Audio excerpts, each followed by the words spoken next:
Hello बच्चों, तो आज हम आपको सिखाने जा रहे हैं कि प्रोजेक्टाइल मोशन में बेसिकली रेंज और हाइट के बीच में मैक्सिमम क्वेश्चन आते हैं कंपटीशन में। तो उनके बीच में एक रिलेशन है कॉमन कि उसको कैसे डिराइव किया जाए।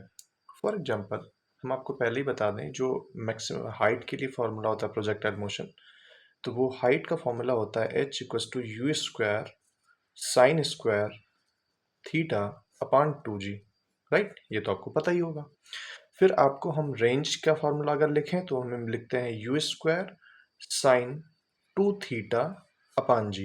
राइट, ये हमारे पास ये दो रिलेशन होते हैं। ठीक है, तो अगर कभी कभी क्वेश्चन ये आता है कि जो रेंज है वो हाइट का n टाइम्स है, मतलब जो मैक्सिमम रेंज है आपका हाइट का वो n टाइम्स है, तो इसके बीच में हम कैसे रिलेंज करें।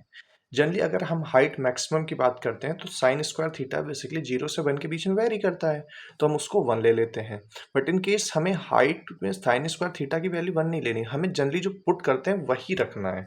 तो हाइट का फॉर्मूला जैसे हो जाएगा u² sine square theta, right, upon 2g।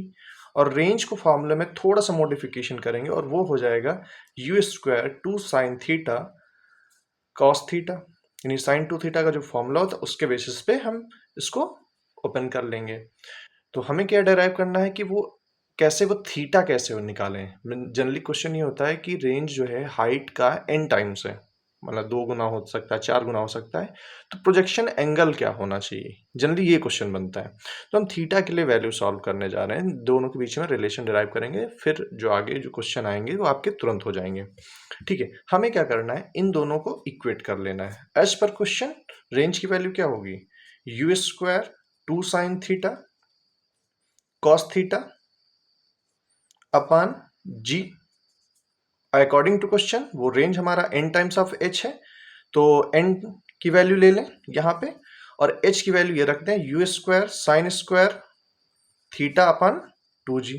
अब देखिए दोनों को इक्वेट करेंगे तो u² कैंसिल हो जाएगा, साइन थीटा से a के स्क्वायर कट जाएगा, g से g कट जाएगा।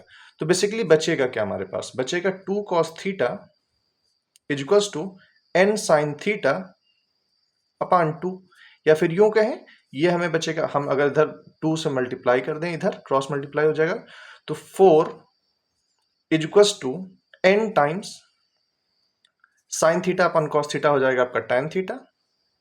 तो ये यूं कहें कि tan theta is equals to 4/n, या फिर हमें थीटा निकालना था तो थीटा के लिए बच्चों क्या फॉर्मूला आ गया, tan इनवर्स 4/n। तो ये एक कॉमन फॉर्मूला हो जाता है।